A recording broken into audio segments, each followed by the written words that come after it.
Hi friends, mains 2019 के previous year papers को हम सॉल्व कर रहे हैं।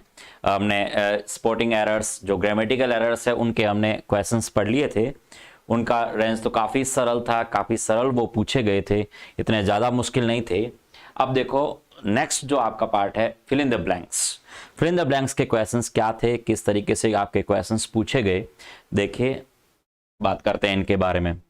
फिल इन द ब्लैंक्स के क्वेश्चंस, आपको पता है कि मेंस के जो मेंस का आपका पेपर होता है उसके अंदर 5 ही क्वेश्चंस आपके पूछे जाते हैं, 5 क्वेश्चंस पूछे जाते हैं। 2019 के अंदर 3 आपके टोटल पेपर हुए थे, तो टोटल नंबर ऑफ क्वेश्चंस कितने थे? 15 क्वेश्चंस टोटल पूछे गए तीनों पेपर्स को। यदि आप मिला लेते हैं तो 15 क्वेश्चंस ही बने थे। देखो क्या लेवल आया था, क्या कुछ आपके क्वेश्चंस पूछे गए, डिस्कस करते हैं। देखो इनके बारे में, काफ़ी सरल थे। 2019 के मेंस के पेपर बहुत इजी दे दिए थे, बहुत सवाल काफ़ी सिंपल हैं। यदि आप इन क्वेश्चंस को देखोगे तो वोकैब भी ज़्यादा आपके, हालांकि वैसे तो फिल इन द ब्लैंक्स के क्वेश्चंस में वोकैब ज़्यादा आती है, वोकैबरी बेस्ड आपके क्वेश्चंस होते हैं, ठीक है ना। लेकिन 19 के मेंस में वोकैब नहीं, ग्रामर बेस्ड आपके दिए, ज़्यादा मुश्किल नहीं है। देखो पढ़ते हैं। Fill in the blanks questions मैं आपको बार बार बोल रहा हूं, बहुत ज़रूरी होते हैं। इन्हें जितना हो सके इन्हें सॉल्व करिए, विशेष करिए क्लॉज टेस्ट आपको सॉल्व करने में बहुत मदद करते हैं। तो जितना हो सके आप प्रीवियस ईयर के सारे पेपर्स के आप फिल इन द ब्लैंक्स के क्वेश्चंस करिए, चाहे वो CHSL वाले पेपर्स हो, चाहे आपके किसके SSC CGL के आपके पेपर्स हो, या CPO SI के जो पेपर्स हैं, या विशेषकर बैंक PO, ठीक है ना, IBPS के जो पुराने पेपर्स जितने भी हैं आपके, उन्हें जरूर सॉल्व करिए और उनमें से फिल इन द ब्लैंक्स के क्वेश्चंस आप जरूर सॉल्व करो। बहुत हेल्पफुल रहेंगे आपके लिए, बहुत मार्क्स गेनिंग वाले आपके ये टास्क होते हैं, ठीक है। चलिए तो फिल इन द ब्लैंक्स देखिए क्या है। क्वेश्चन आपसे कह रहा है, he because a minister he didn't allow any of his relatives to live with him. आप कह रहे हो कि वो एक क्या बन गया था, एक मिनिस्टर बन गया था। मिनिस्टर बनने के बाद उसने क्या किया कि किसी भी अपने रिश्तेदार को क्या अपने साथ रहने के लिए अलाउ नहीं किया, ठीक है ना, ये कहना चाह रहे हो। तो अब आप कह रहे हो कि क्या एज लॉन्ग एज, आप एज लॉन्ग एज कहोगे। एज लॉन्ग एज का तो मतलब है जब तक, जितने लंबे समय तक, ठीक है ना। इन केस तो ऐसा हो सकता है, प्रिकॉशन के तौर पर कोई काम करना होता है, तब हम इन केस का इस्तेमाल करते हैं। एज सुन एज का मतलब है जैसे ही वो मिनिस्टर बना, ठीक है। हो सकता है इन ऑर्डर दैट का यहाँ पे कोई सेंस नहीं बनेगा, तो आपको कहना पड़ेगा यहाँ पर एज सुन एज। तो आप कहोगे सेंटेंस में कि as soon as he becomes, क्या कहोगे? जैसे ही। तो क्या कहोगे कि एज सुन एज, ठीक है ना। इन ऑर्डर दैट तो ताकि होता है, उस अर्थ में कोई कहेंगे तो इस अर्थ में कोई अर्थ नहीं निकाल पाएगा, ठीक है। तो यहां आपको कहोगे एज सुन एज, जैसे ही। क्या कहोगे? कि जैसे ही वो मिनिस्टर बना। क्या कहोगे? जैसे ही। तो जैसे ही वो मिनिस्टर बना, उसने अपने किसी भी रिश्तेदार को अपने साथ रहने का इजाजत नहीं दी, ठीक है ना। तो जैसे ही। इनकेस तो प्रिकॉशन के तौर पर आप कहते हो ऐसा हो सकता है, सावधानी के तौर पर इसका मतलब होता है in case. As long as, जितने लंबे समय तक की बात कर रहे हो, इन ऑर्डर दैट, ताकि, ठीक है। तो आपको कहना पड़ेगा as soon as he became a minister, जैसे ही वो एक मिनिस्टर बना। यहाँ एक बात ध्यान होनी चाहिए, एज सून एज का जब हम इस्तेमाल करते हैं तो उसके बाद कभी भी देन का रिपीटेशन नहीं होता। तो यहाँ पर आपको देन लगा के भी एरर है वो बनाई जा सकती है। तो कभी भी ध्यान रखना, एज सून एज सेंटेंस आप स्टार्ट करते हो तो बाद में इस तरह से कोमा चलता है, आप देन वगैरह किसी भी तरह का यूज नहीं करना है। सुनन अपने आप में कंप्लीट कंजंक्शन पेयर है, ठीक है। तो यहाँ पर देन वगैरह कुछ भी आप यूज है वो नहीं करते हैं जब एज सून एज का इस्तेमाल करते हैं। चलो बढ़ते हैं अगले क्वेश्चन की ओर। सरल क्वेश्चन से ज्यादा इतने मुश्किल क्वेश्चन आपके नहीं है। देखो सेंटेंस कह रहा है, cart loaded with mangoes turned upside down on main road. अब मुख्य सड़क की बात कर रहा है तो ऑन द मेन रोड, आपको ये तो कहना ही पड़ेगा मुख्य सड़क पर। अब ये कहना चाह रहे हो कि मैंगो से भरी हुई एक गाड़ी वो क्या हो गई थी? अपसाइड डाउन, मतलब पूरी पलट गई थी। अब पूरी यदि पलट गई थी तो कौन सी गाड़ी? एक पर्टिकुलर गाड़ी की बात कर रहे हो कि कोई एक गाड़ी की बात कर रहे हो? पर्टिकुलर कहोगे तो आप पहले इंट्रोड्यूस करोगे, ठीक है ना। आप कहोगे कोई एक गाड़ी थी जो मैंगो की भरी हुई थी, तो आपको कहना पड़ेगा अ कार्ट। क्या कहोगे? A cart loaded with mangoes, आपको इस तरह बोलना पड़ेगा। क्लियर है। तो आप दोनों तरफ आर्टिकल द कार्ट आके करके पोस्ट मॉडिफायर कहीं दे रखा होता है WH वर्ड लगा करके, तो हम पर्टिकुलर कार्ट की बात में बात करते हैं। तो आपको पहले आर्टिकल ए रखना पड़ेगा, फिर आपको ऑन द मेन रोड कहना पड़ेगा। तो पहले आप किसी एक अनिश्चित इस अर्थ में कहना चाह रहे हो, पहले आप नॉर्मल बता रहे हो कि एक गाड़ी वहां पे थी मैंगो से भरी हुई, ठीक है ना। तो एक ट्रॉली मैंगो से भरी हुई थी, वो पूर्ण रूप से पलट गई, ठीक है ना, कहां पर, मुख्य सड़क पर। तो आगे तो पर्टिकुलराइज करने के लिए ऑन द मेन रोड आप कह दोगे, लेकिन पहले तो इंट्रोड्यूस कर रहे हो ना, तो आपको अ कार्ट है वो कहना होगा, ठीक है। तो काफी सरल है, इतना मुश्किल नहीं है आपका क्वेश्चन। एक सिंपल सा आर्टिकल टॉपिक से बने हुए आपके क्वेश्चन बनाया है। देखो विशेषकर तो हालांकि वैसे तो ग्रामर आपके फिल इन द ब्लैंक्स वाले क्वेश्चन से होते हैं जो वर्ड पावर से ज्यादा बनाता है। मेंस 2019 में ऐसा नहीं किया और ग्रामर बेस्ड है वो आपके क्वेश्चंस बना दिए। देखो फिल इन द ब्लैंक्स के क्वेश्चंस कम पूछे जाने का रीजन यही है कि आपके क्लॉज टेस्ट बहुत ज्यादा आ जाते हैं। तो क्लॉज टेस्ट में भी तो फिल इन द ब्लैंक्स ही तो हैं।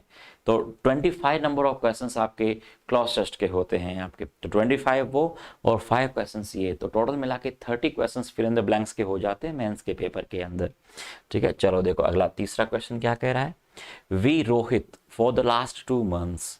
अब देखो फॉर द लास्ट 2 मंथ्स आपने लिखा, वहां तो कोई दिक्कत नहीं है। आर नॉट सीइंग, पहली बात तो आपको पता होना चाहिए कि सी एक स्टैटिक वर्ब है और आगे for the last 2 months for या सिंस का इस्तेमाल करोगे तो परफेक्ट कॉन्टिन्यूअस टेंस कहना पड़ेगा। ये तो गलत हो गया। डोंट सी आपका सिंपल टेंस हो गया, अब डिडंट सी आपका पास्ट हो गया, तो होना क्या चाहिए, हैवंट सीन। देखो हैव बीन सीइंग हम कह नहीं सकते क्योंकि सी एक स्टैटिक वर्ब होती है। सी कैसी वर्ब है, स्टैटिक वर्ब है, जिसको सी को सीइंग के रूप में आप यूज करते नहीं है, ठीक है ना। वो जिरंड के रूप में कह सकते हो ऑन सीइंग, उसमें प्रॉब्लम नहीं है। जिरंड में ऑन सीइंग ऑफ सीइंग आप कह सकते हो, वहां प्रॉब्लम नहीं है।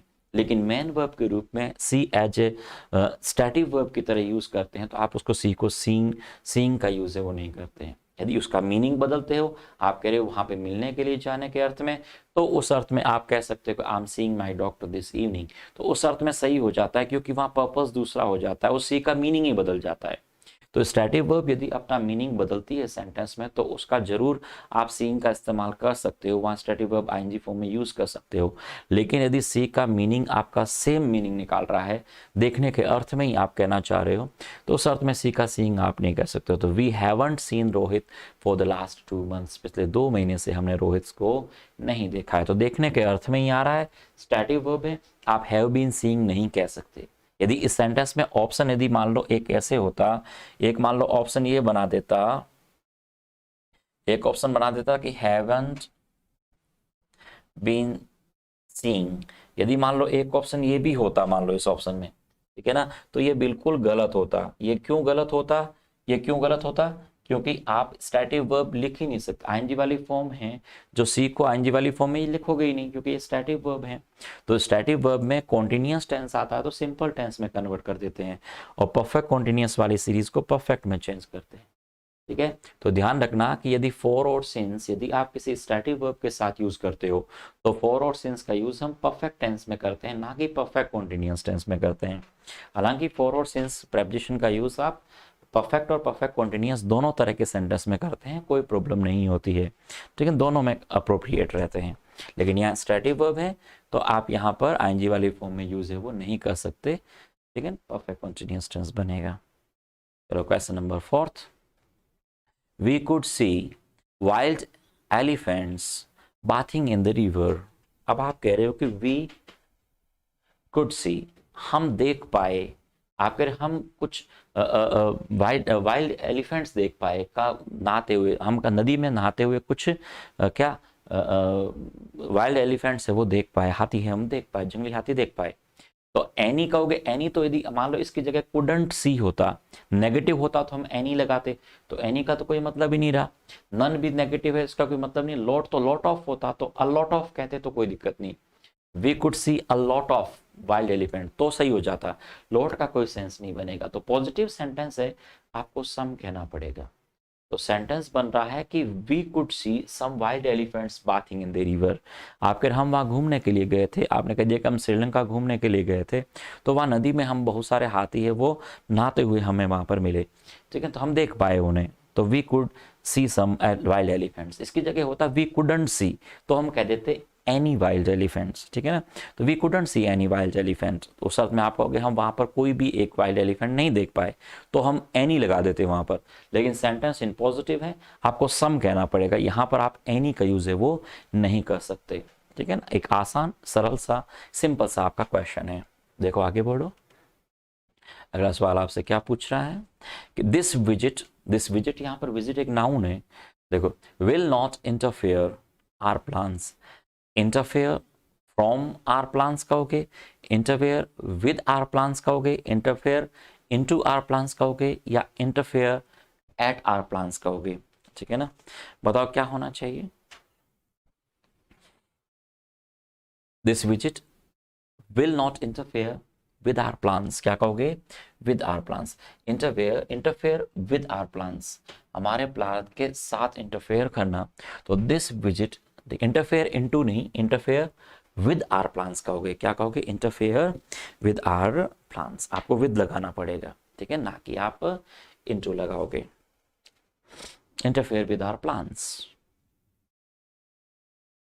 हाँ, the children's series recommended for क्या कह रहे हो, यंग रीडर्स। देखो, द चिल्ड्रंस सीरीज कह रहे हो, सीरीज आपको पता है सिंगुलर भी होता है प्लूरल भी होता है, द सीरीज इज भी हो सकता है, द सीरीज आर भी हो सकता है।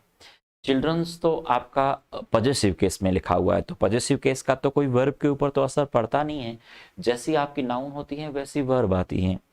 इसका मतलब बच्चों की जो एक सीरीज है, आप एक पर्टिकुलर सीरीज की बात कर रहे हो, वर्ब मस्ट बी सिंगुलर, क्या कहना पड़ेगा। अब इज रिकमेंडेड कहोगे, हैव रिकमेंडेड होगा नहीं, और हैज रिकमेंडेड होगा नहीं, क्या कहोगे, इज रिकमेंडेड, क्या कहोगे, इज रिकमेंडेड, क्योंकि आपने सीरीज को ही तो रिकमेंड कर रहे हो। सेंटेंस आपका होना चाहिए पैसिव वॉइस में, क्या होना चाहिए, पैसिव वॉइस में। तो the children's series is recommended for young readers, ठीक है ना, इज रिकमेंडेड, आपने पैसिव वॉइस किया, क्योंकि सीरीज को ही तो आप रिकमेंड कर रहे हो ना, सीरीज को ही रिकमेंड कर रहे हो रीडर्स के लिए, तो सेंटेंस पैसिव वॉइस में होना चाहिए। आपको पता है बी वर्ब के साथ, किसी भी बी वर्ब के साथ जब हम वर्ब की थर्ड वाली फॉर्म लगाते हैं तो सेंटेंस इन पैसिव वॉइस हो जाता है। तो यदि हैव वर्ब के साथ यदि आप लगाते हो, हैव तो प्लूरल हो गया, आर प्लूरल हो गया, लेकिन आप हैज कहते हो तो वो तो आपका सेंटेंस का एक्टिव वॉइस हो जाएगा, तो इसका तो कोई अर्थ ही नहीं निकाल पाएगा, तो आप कहोगे इज रिकमेंडेड। तो द चिल्ड्रंस सीरीज, आप ये ना समझे कि चिल्ड्रन प्लूरल है, अरे भाई ये पॉजेसिव केस है, पॉजेसिव केस सिंगुलर भी हो सकता है प्लूरल भी हो सकता है, उसका वर्ब के ऊपर कभी असर नहीं पड़ता, ये बात हमेशा ध्यान रखना, ठीक है ना। चलो देखो आगे देखिए, पॉजेसिव केस सिंगुलर और प्लूरल कुछ भी हो सकता है, कोई फर्क नहीं पड़ता है, जैसी नाउन आती है वैसी आपकी वर्ब हो जाती है। सीरीज सिंगुलर भी हो सकती है प्लूरल भी हो सकती है, यहाँ एक पर्टिकुलर सीरीज की बात कर रहा है तो वो यहाँ पर सिंगुलर हो जाएगी, ठीक है ना। इसकी जगह होता कि the two children's series, two होता है इसकी जगह और फिर सीरीज कर देता तो फिर आर रिकमेंडेड हो जाता, यहाँ न्यूमेरिकल वैल्यू यदि ज़्यादा दे देता तो फिर आर हो जाता। You mind lending me your book for a day, mind देखो कितना पूछा जाता है, माइंड के साथ आने वाली वर्ब जो होती है वो जिरंड होती है, तो माइंड के बाद आने वाली वर्ब जिरंड है, इसमें कोई प्रॉब्लम नहीं है। लेकिन पूछने का जो तरीका होता है, तो वुड यू माइंड कहोगे, नीड यू माइंड कहोगे, मे यू माइंड कहोगे, या कुड यू माइंड कहोगे, माइंड का कोलोकेशन वुड से बनता है, ठीक है ना।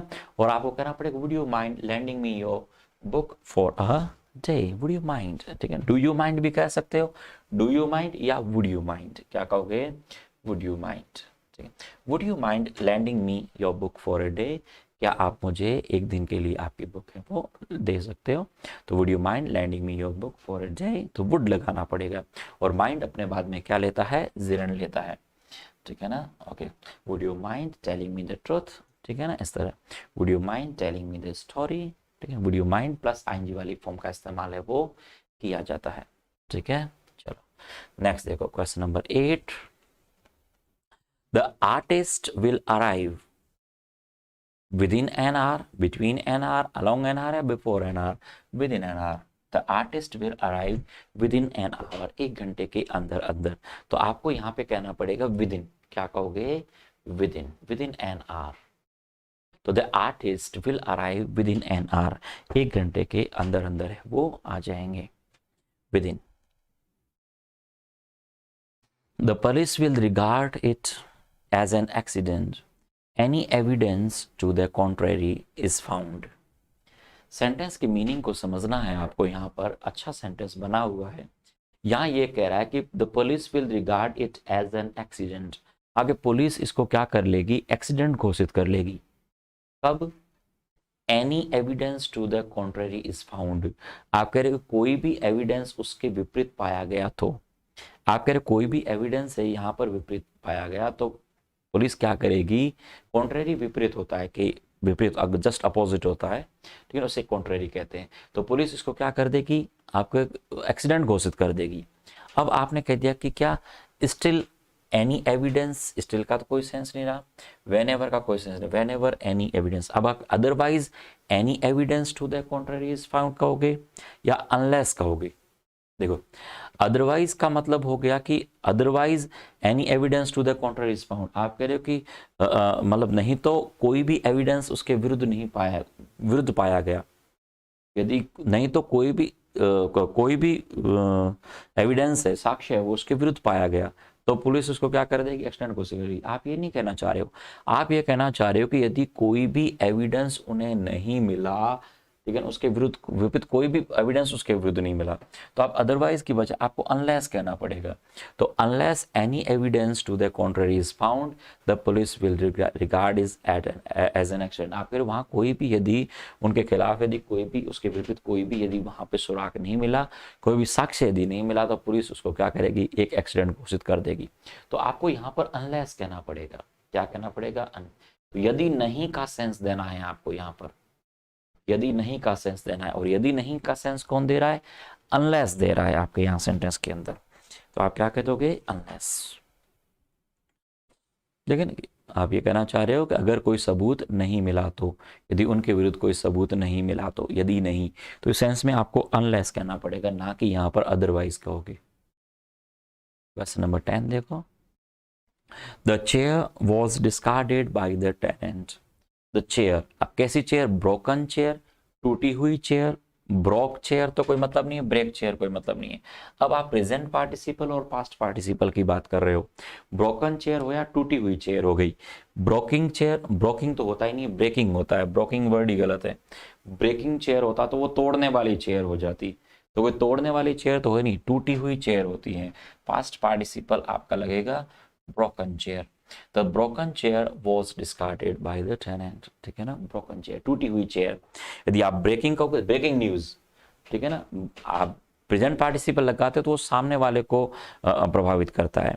पास्ट पार्टिसिपल खुद उसी प्रोडक्ट के ऊपर असर डाल देता है। द ब्रोकन चेयर, इसका मतलब है टूटी हुई चेयर है। ब्रेकिंग चेयर तोड़ने वाली चेयर हो जाए, किसी और को तोड़ देगी। तो चेयर किसी को तोड़ने वाली तो है नहीं, ये तो ब्रोकिंग कर दिया। ब्रोकिंग तो वर्ड ही नहीं, ब्रेकिंग होता तो फिर भी हम कंसिडर करते कि कॉन्ट्रेरी कर देते, इनमें से कौन सा हो सकता था। लेकिन ब्रोकन यहाँ पर बेटर है, ठीक है, ब्रोकन हार्ट कहते हैं ना। चलिए नेक्स्ट देखो। क्वेश्चन नंबर 11 आपसे क्या कह रहा है? He is an honest man and his conduct is suspicion. क्या कहोगे? ओवर सस्पिशन कहोगे, बिलो कहोगे, अबव कहोगे या अगेंस्ट कहोगे? देखो यहाँ कह रहे हो कि वो एक ऑनेस्ट मैन है, एक आपका ईमानदार व्यक्ति है। यदि ईमानदार व्यक्ति है तो संदेह से क्या होगा? वो परे होगा। वो संदेह से ऊपर है, संदेह से परे अर्थ कहना है तो अबव कहना पड़ेगा। Conduct is above suspicion. Above suspicion का मतलब हो जाएगा कि उसका जो संदेह से ऊपर हो गया, मतलब उस संदेह से परे हो गया। तब आपको यहाँ पर अबव प्रेपोजिशन है वो यूज है वो करना पड़ेगा, ठीक है ना। आप ये कहना चाह रहे हो कि वो एक ईमानदार व्यक्ति है और जो उसका व्यवहार है वो बिल्कुल ही संदेह से परे है, तो अबव आ जाएगा, ठीक है। अबव बोर्ड, आपने एक इडियोमेटिक फ्रेज पढ़ा होगा, अबव बोर्ड। अबव बोर्ड का मतलब होता है ईमानदार। आपने अबव बोर्ड पढ़ा होगा, इसका मतलब होता है ईमानदार। क्या है? ईमानदार। Above board, above board, above board means होता है ईमानदार। मतलब बोर्ड, बाकी सारे बोर्ड मेंबर से वो क्या है? अबव है, उसके विचारधारा काफी अबव। याद करने के लिए बोल रहा हूँ, इसका कोई हालांकि ये कोई शाब्दिक अर्थ नहीं है।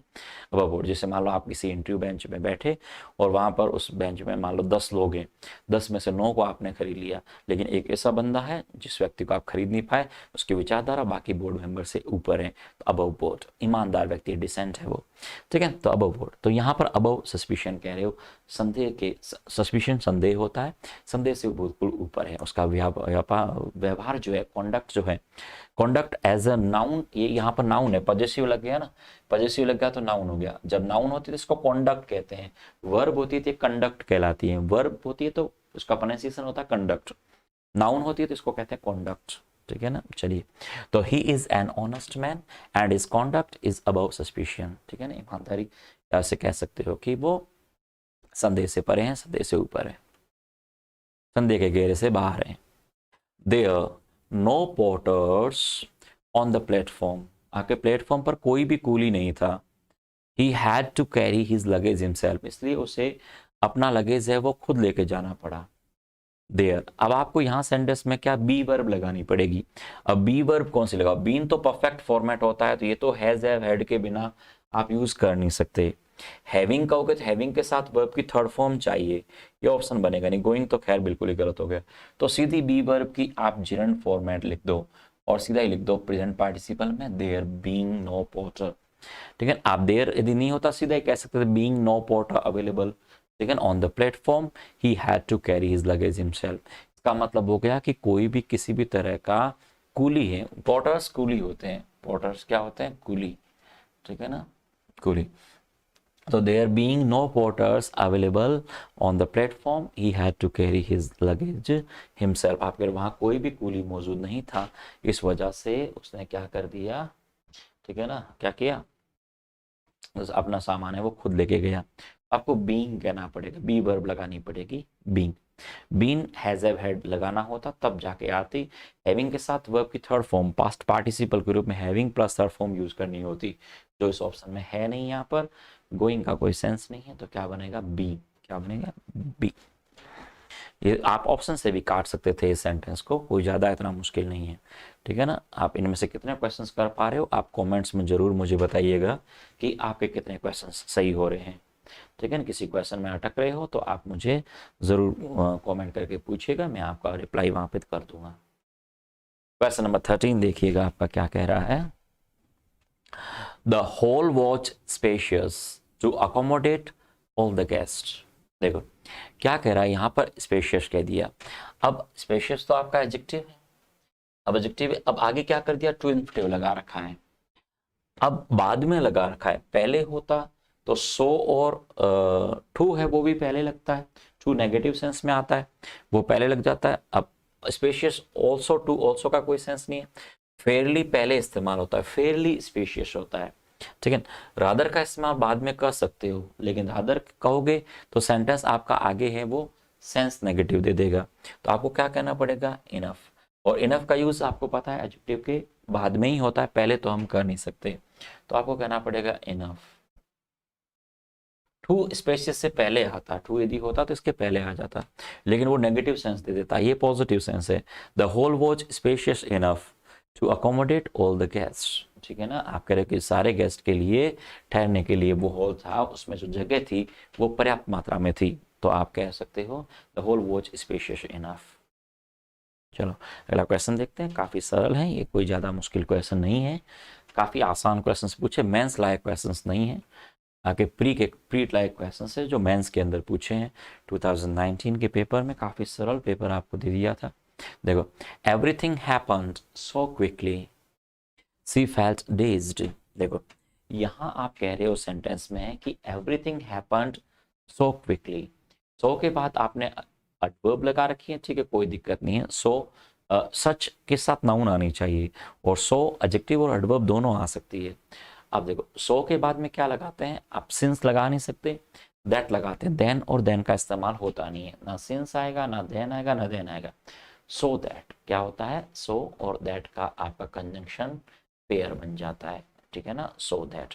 सो के साथ एस भी आता है और सो के साथ दैट भी आता है, सो दैट। तो everything happened so quickly that C felt dazed, conjunction topic से बना हुआ एक आसान सा सवाल है आपका, ज्यादा इतना मुश्किल क्वेश्चन आपका नहीं है।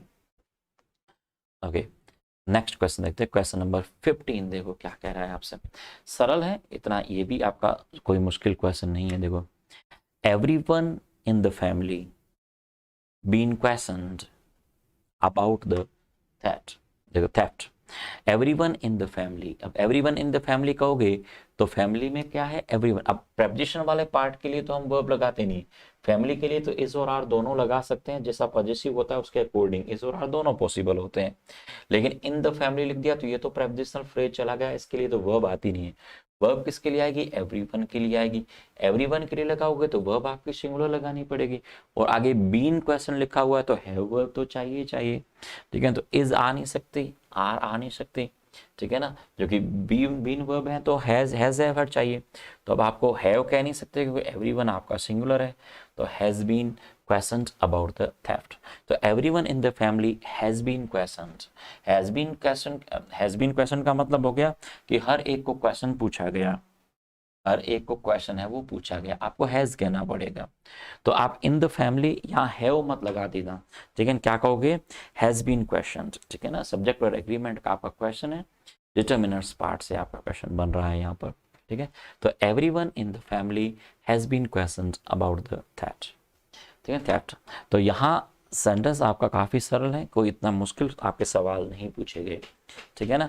टोटल 15 क्वेश्चन ही थे आपके, 3 पेपर ही हुए थे आपके मेंस के अंदर, एक में 5 पूछे जाते हैं, और तीनों मिलाकर के आप देखें तो 15 क्वेश्चन ही बनते हैं। 15 क्वेश्चन टोटल आपके बने थे तीनों पेपर्स को मिला करके, ठीक है ना।